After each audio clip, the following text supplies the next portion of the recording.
인생을 포기하고 모든 것을 내려놓고 싶은 사람들이 마지막에 하는 말이 있습니다.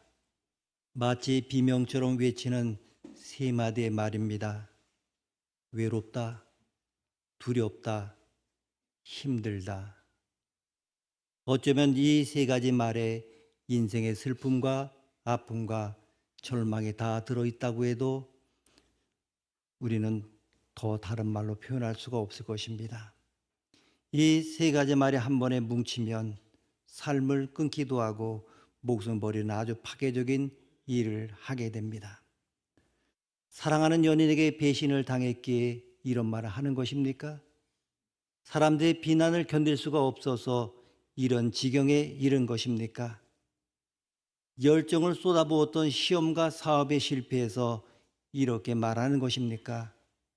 아니면 희귀병에 걸리고 암 투병을 하면서 이런 고통을 느낌을 가지는 것입니까? 여기에는 분명 자기의 꿈과 사명이 자기가 직면하고 있는 현실과 너무나 다르기 때문에 다가오는 고통과 아픔이 있을 것입니다. 이 세 마디의 말에 모든 인생의 탄식이 녹아져 있습니다. 외롭다는 것입니다. 모든 것이 나를 외면하고 나 홀로 남았다고 하는 것입니다. 누구도 대신 갈 수 없는 이 길을 고독하게 나 혼자 가야 한다는 고독감이 우리에게 있습니다. 또한 두렵다고 하는 것입니다. 어디에도 의지할 것이 없고 한 치 앞도 내다볼 수 없는 미지의 세계 속에 빠져 들어가는 것이 두렵다고 하는 것입니다. 또한 힘들다는 것입니다. 세상이 너무나 치열해서 이 어려운 길을 어떻게 헤쳐나갈 것인가가 너무나 고달프다고 하는 것입니다. 여러분, 이 세 가지 말 보게 되면 우리의 생애 속에서 한두 번씩은 해본 말일 것입니다. 우리가 왜 예수 그리스도를 믿습니까? 우리가 외로울 때 하나님께서 우리에게 찾아오셔서 너와 함께 있겠다고 말씀하셨기 때문입니다. 우리가 두려움에 떨고 있을 때에 예수님께서 우리에게 찾아오셔서 겁내지 말고 두려워하지 말라고 말씀하셨기 때문입니다.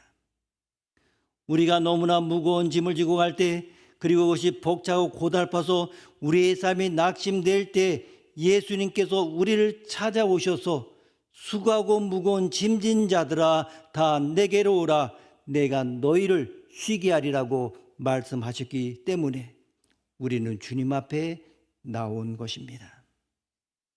주님은 지금도 말씀하고 있습니다. 함께 가자. 겁내지 마라. 인생이 비록 치열하지만은 내가 너를 사랑하고 너와 동행하지 않니?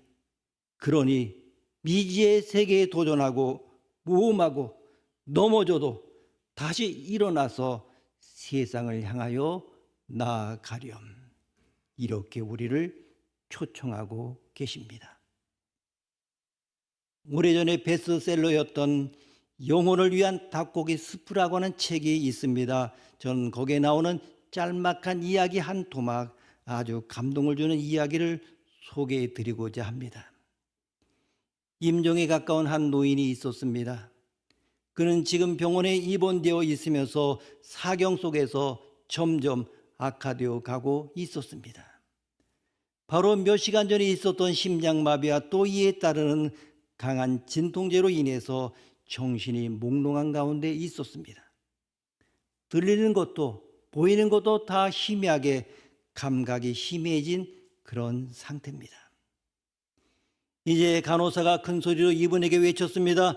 할아버지, 아드님이 오셨습니다. 이렇게 이야기했습니다마는 간신히 눈을 돌릴 정도였습니다. 간호사는 또 크게 소리를 지릅니다. 그렇게 기다리던 아드님이 오셨습니다. 그때 건강하게 생긴 해병대 복장한 청년 하나가 문에 들어섰습니다. 노인은 사람을 잘 알아보지 못하는 몽롱한 상태에서 자기를 찾아온 젊은이에게 힘없는 손을 내밀었습니다. 이 청년은 그 노인의 손을 두 손으로 꼭 붙잡았습니다. 그리고 서로 주고받는 말은 없었습니다. 이렇게 한밤을 꼬박 지냈습니다. 의사와 간호사가 간간히 들어와서 상태를 체크하고 갔습니다. 간호사는 정성스럽게 앉아있는 그 청년을 보고 이렇게 너무 피곤하게 지내지 말고 잠깐 눈이라도 좀 붙이라고 이렇게 말했습니다마는 이 청년은 머리를 저으면서 아니라고 여전히 그 노인의 얼굴을 들여다보고 있었고 손을 꼭 쥐고 있었습니다. 한밤을 꼬박 세웠습니다. 새벽녘이 되었을 때 이 노인은 세상을 떠났습니다. 그래서 간호사가 들어와서 꽂아 놓았던 산소 호흡기라던가 모든 주사 바늘을 다 뽑고 있을 때에 이 청년이 갑자기 이렇게 묻는 것이었습니다. 그런데 저 노인은 누굽니까? 간호사는 깜짝 놀랐습니다. 아니, 그러면 당신은 이 노인의 아들이 아닙니까? 이 노인이 당신의 아버지가 아니십니까? 청년은 말했습니다. 아닙니다. 전혀 아닙니다. 그런데 어떻게 해서 그 노인과 함께 밤을 새운 것입니까? 제가 아버지가 위독하다는 급한 전화를 받고 이 병실 문을 여는 순간에 아차, 무슨 착오가 생겼다는 것을 알았습니다. 무언가 사뭇 착오가 되어서 동명이인인 된 내가 여기에 왔구나 하는 것을 알았습니다. 저는 그 노인의 눈빛을 보는 순간에 그의 외로움에 사로잡혔고 도저히 내가 당신의 아들이 아닙니다 이렇게 말을 할 수가 없었습니다. 그래서 그대로 이 자리를 지켜야 했고 끝까지 임종을 보아야 했습니다. 나는 도저히 이 자리를 떠날 수가 없었습니다. 여러분, 목이 타는 듯한 갈증을 느끼는 사람에게 가장 필요한 것은 냉수 한 그릇입니다. 오직 냉수 그 외에 아무것도 소원이 없습니다. 이처럼 사경을 헤매며 임종에 가까운 이 노인에게는 누군가 옆에서 손을 잡아줄 바로 그 사람이 필요한 것입니다. 누군가 자기 곁에서 자기와 함께 해줄 그런 동반자와 위로자가 필요한 것입니다. 그런데 그 청년이 바로 그런 역할을 했던 것입니다. 하나님께서 믿음의 사람들에게 주시는 최고의 선물이 무엇입니까? 많은 것을 주시지만은 하나님 자신을 우리에게 주시는 것이 최고의 선물인데 그것이 바로 성령님입니다. 하나님은 성령님을 우리에게 선물로 주셨다고 말씀하고 있습니다. 누가복음 11장 13절 말씀 보게 되면 너희가 악할지라도 좋은 것을 자식에게 줄 줄 알거든 하물며 너희 하늘 아버지께서 구하는 자에게 성령을 주시지 않겠느냐 하시니라. 아멘. 자식이 달라고 하면 좋은 것을 주는 것이 부모의 심정입니다. 하늘에 계신 아버지께서도 믿음의 자녀들이 구할 때 좋은 것을 주시는데 최고로 좋은 것을 주십니다. 그것이 바로 성령입니다. 기독교는 성령의 종교입니다. 신앙이란 성령과 함께하는 신앙입니다. 성령을 빼고는 기독교 신앙을 이야기할 수가 없습니다.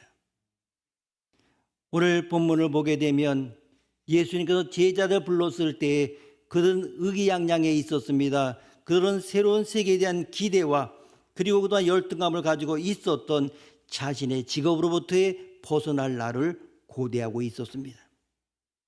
그들의 마음 한가운데는 이제 새로운 세상의 주역이 될 것이라는 마음의 설렘으로 가득 차 있었습니다. 그런데 예수님이 갑자기 죽으러 간다 이렇게 말씀하십니다. 고난의 길을 간다 말씀하십니다. 갑자기 그 말을 들은 제자들은 막막해졌습니다. 예수님과 함께 꿈꾸었던 모든 꿈들이 물거품이 되는 것을 느꼈습니다. 그들은 절망했습니다. 어쩌면 정신적인 공황 상태에 빠져들었을지도 모르겠습니다. 그래서 베드로, 도마, 요한이 계속 말합니다.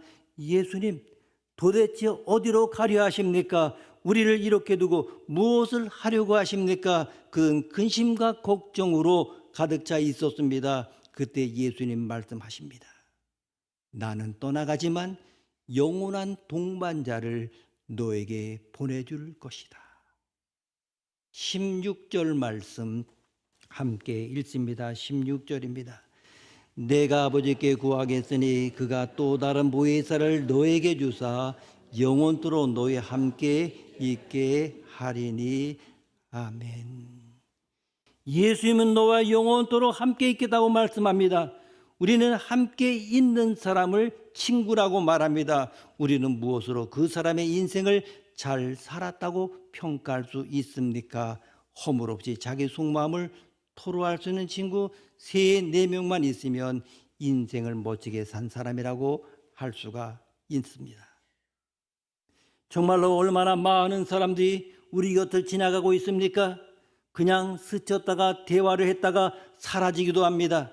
그런데 내 이야기와 고민, 아픔을 이야기해도 반갑게 맞아 들어주는 친구를 갖는다고 하는 것 얼마나 소중합니까? 친구의 종류도 다양하지 않습니까? 어떤 사람을 만나면 반갑습니다. 어떤 사람과 대화하면 에너지가 생깁니다. 그런데 어떤 사람을 만나기가 싫습니다.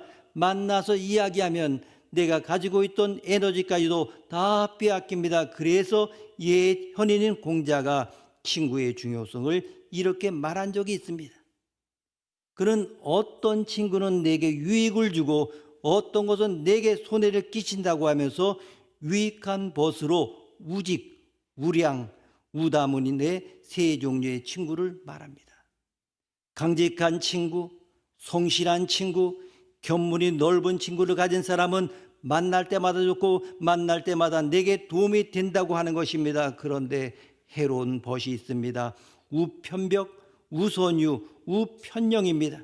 즉 아첨자라는 친구, 줏대가 없이 이리저리 흔들리는 친구, 말만 여기저기 떠벌리는 친구입니다. 이런 친구는 도움이 되지 않고 오히려 해악을 끼치는 친구가 될 수밖에 없다고 말합니다. 지금까지 여러 번 살아오면서 만났던 친구들을 되돌아 보시기를 바랍니다. 어떤 친구를 만나셨습니까? 지금도 만나면 기쁘고 내 속에 새로운 에너지가 솟아나는 친구들이 주위에 있습니까? 그러면 아주 복된 사람입니다. 그런데 이 모든 것을 상실하여도 우리가 예수님을 믿을 때 우리는 최고의 친구를 갖게 됩니다. 예수님은 우리의 주인이시지만 동시에 우리의 친구이십니다. 우리는 이미 최고의 친구를 가지고 있습니다.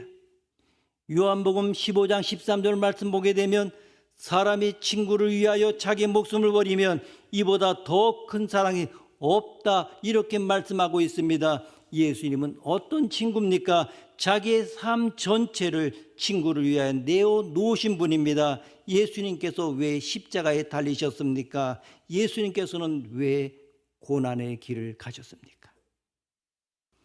우리가 당면하고 있는 죄악, 슬픔, 탄식, 질병, 우리가 감당할 수 없는 모든 것들을 대신 지시기 위하여 골고다의 언덕을 가셨습니다. 그래서 우리가 예수님을 사랑합니다. 우리가 예수님을 친구로 맞이합니다. 예수님이 내 친구로 모신 것이 인생의 가장 멋진 결단인 것을 소리쳐 외칠 수가 없는 것입니다. 예수님은 33년을 사시다가 하늘로 올라가셨습니다. 이 땅에 성육신으로 오신 예수님은 시간의 제한을 받으셨습니다.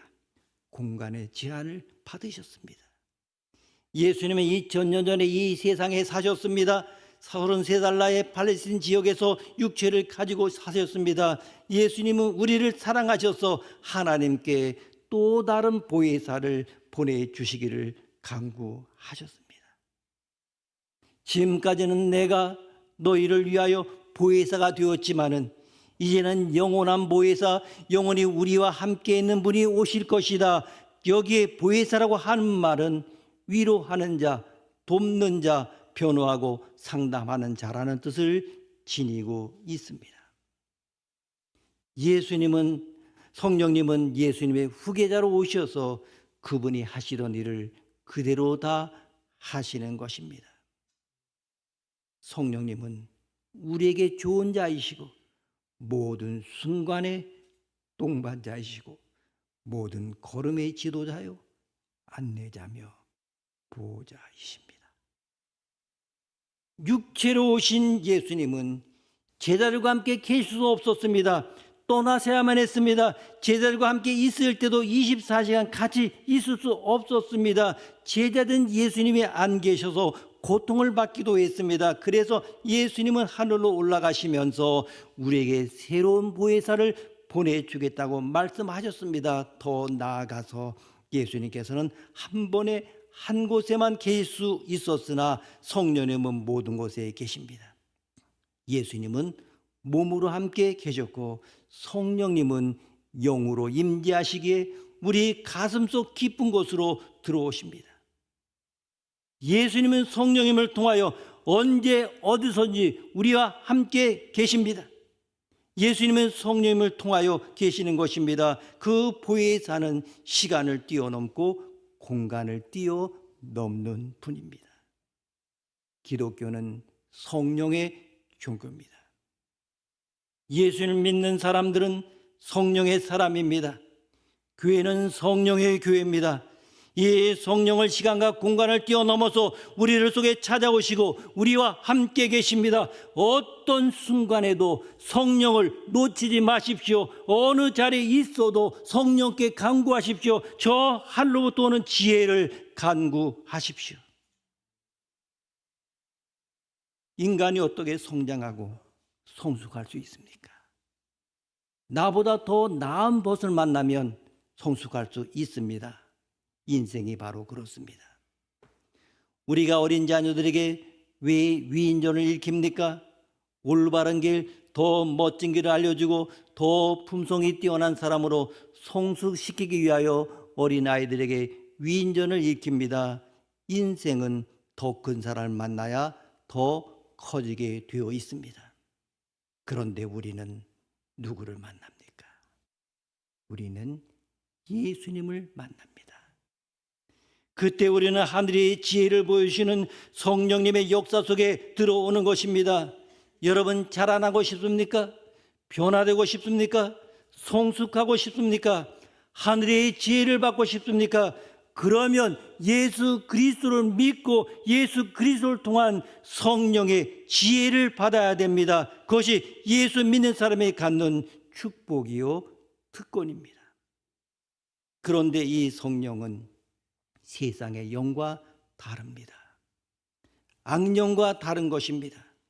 성경은 성령은 진리의 영이라 이렇게 말씀하십니다. 17절 말씀 함께 읽습니다. 17절입니다. 그는 진리의 영이라 세상은 능히 그를 받지 못하나니 이는 그를 보지도 못하고 알지도 못함이라. 그러나 너희는 그를 아나니 그는 너희와 함께 거하시며 또 너희 속에 계시겠습니다. 아멘. 하나님이 진리이십니다. 예수님도 진리이십니다. 예수님의 영이신 성령님도 진리이십니다.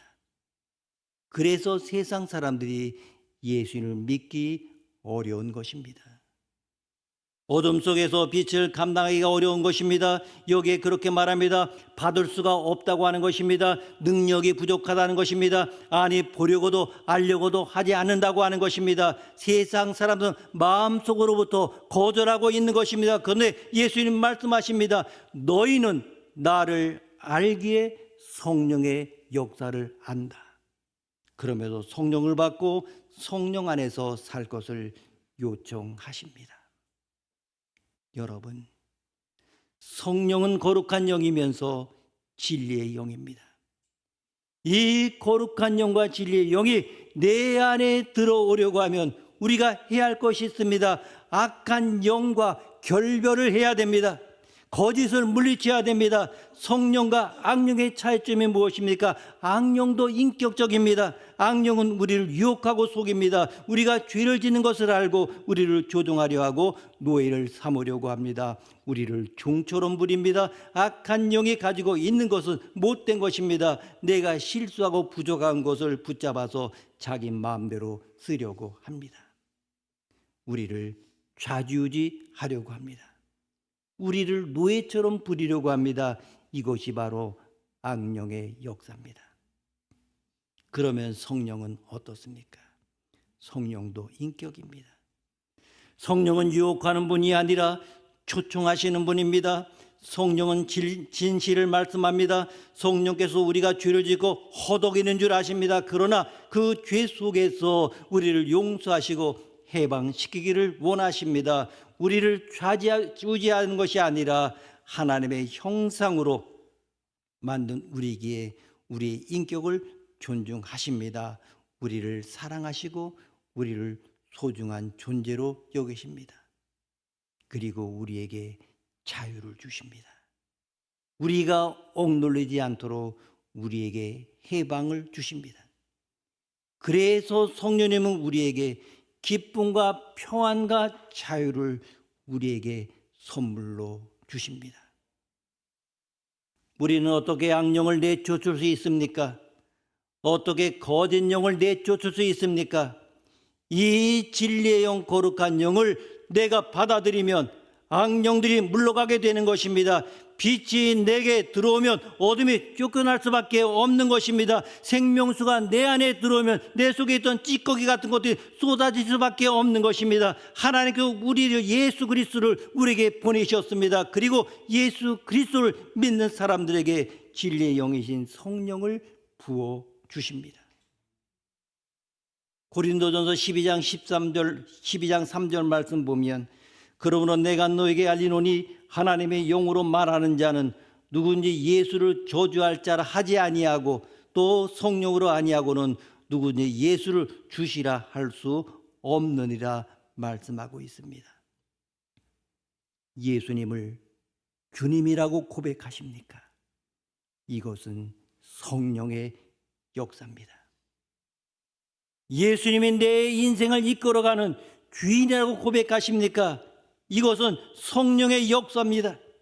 이 성령의 역사를 우리가 간직할 때 성령님께서 내 안에 거하십니다.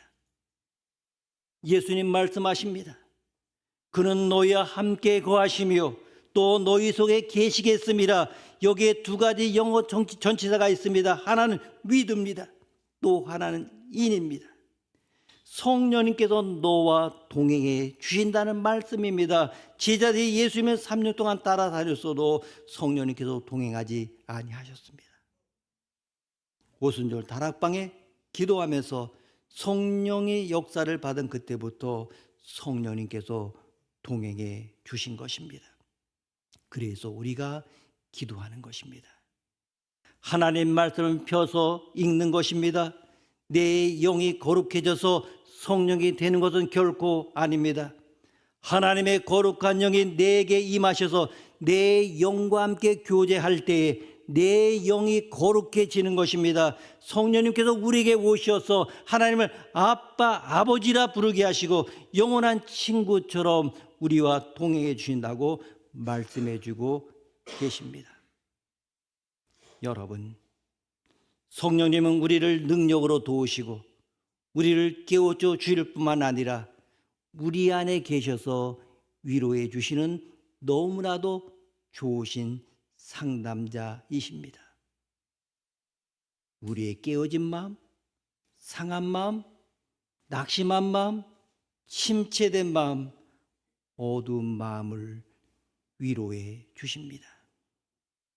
이제 우리는 그 어느 때보다도 내 속사람을 위로하시는 성령님의 은혜를 힘입어 살 수 있어야 됩니다. 성령님은 무엇보다도 우리가 어려움과 역경에 처할 때 힘을 주시고 굳건하게 설 수 있도록 세워주십니다. 여러분, 우리는 신앙생활하면서 크게 3번 놀라게 됩니다. 하나님이 한 사람 한 사람을 개인적으로 깊이 사랑한다고 하는 사실과 예수님이 모든 인류의 죄 문제 해결을 위하여 십자가에 못 박혀 돌아가신 사실과 성령님이 영원히 함께 해 주신다는 사실을 깨닫고 놀라게 됩니다. 우리가 각자의 가슴에 손을 얹어보게 되면 그 속에는 아무것도 없는 것 같지만은 성령님이 계십니다. 그분은 우리의 찬양을 받으시고 기도를 들으시고 예배를 받으십니다. 그리고 우리에게 기쁨을 주시고 위로를 주시며 위기를 넘기게 해 주십니다. 따라서 우리는 그분의 실체를 느끼고 믿게 되는 것입니다. 여러분, 우리와 영원히 함께 하시는 분, 우리와 함께 사시는 분, 우리 안에 머무시는 분, 다시 말씀드려서 나를 결코 떠나지 않고 곁에 계시는 분, 지금도 나와 함께 하시는 분, 그리고 내 안에 계속 머무르며 나를 위로하시는 분, 곧 성령님과 동행하며 사는 역동적인 삶이 되어야 합니다. 여러분, 오늘은 성령 강림 주일입니다. 2000년 전 팔레스타인의 한 다락방에 성령님께서 임하셨습니다. 그건 과거의 사건이지만 동시에 오늘의 사건입니다. 성령님은 시간을 통과합니다. 공간의 제한을 받지 않습니다. 여러분의 삶의 어느 자리에 서든지 성령님을 요청해야 됩니다. 길을 가다가도, 버스를 타다가도, 드라이브를 하다가도, 가정에 있다가도, 직장에 다니다가도 여러분의 삶의 현장에서 성령님을 요청하십시오. 이 땅에 오신 예수님이 하나님께서 우리에게 친히 보여주신 육체로 된 성육신이라고 한다면 우리 한 사람 한 사람은 예수님의 영에 의해서 세상을 향해 나가는 성육신이자 작은 예수입니다. 그러므로 성령님을 사모하십시오. 우리가 예수 그리스도를 믿으면 성령의 사람이 됩니다. 그것은 여러분의 직업보다 우선입니다. 학생입니까? 학생보다 우선입니다. 교사입니까? 교사보다 우선입니다. 근로자입니까? 근로자보다 우선입니다. 기업가입니까? 기업가보다 우선입니다. 정치가입니까? 정치가보다 성령의 사람이 되는 것이 우선입니다. 목사가 되는 것보다 성령의 사람이 되는 것이 우선입니다. 그 다음에 정치가가 되는 것이고 기업가가 되는 것이고 직장인이 되는 것이고 화가가 되는 것이고 음악인이 되는 것이고 예술가가 되는 것입니다. 하나님께서 성령을 우리에게 보내주신 것은 특권이요 자랑입니다. 정말로 성숙하기를 원하십니까? 가장 위대하신 예수 그리스도를 친구로 모셔드려야 합니다.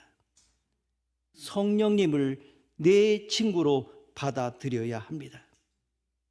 그때 하늘의 지혜, 숨겨진 지혜, 하늘의 계시, 하늘의 능력, 하늘의 영감, 하늘의 생명, 하늘의 치유를 얻게 됩니다.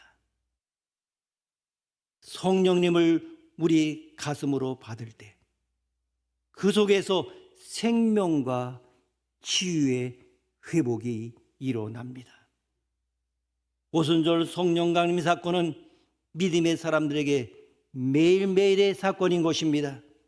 여러분, 예수 그리스도를 주님으로 모시고 주님께서 보내주신 성령님과 더불어 오늘도 살아가시기를 바랍니다. 힘든 일이 있다면 물어보십시오.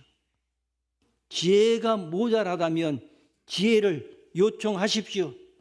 능력이 모자라면 능력을 요청하십시오. 성령의 사람으로 주님 앞에 설 때까지 승리하며 살아가는 하나님의 귀한 자녀들이 되기를 축복합니다. 기도하시겠습니다. 하나님 아버지, 함께 하시는 성령님으로 인하여 감사를 드립니다. 영원한 동반자 되시는 성령님께서 때때로 저희가 힘들고 지쳐서 쓰러지고 주저앉으려 할 때마다 저에게 도우셔서 저희가 어떻게 하면 좋을지 도와주시고 가르쳐 주시며 승리의 정상에 우뚝 설 수 있도록 힘을 주시니 감사합니다. 매 순간 성령님을 부르게 하시고 성령님과 동행하는 믿음의 삶이 되게 하여 주옵소서. 존귀하신 예수님의 이름으로 기도드립니다. 아멘.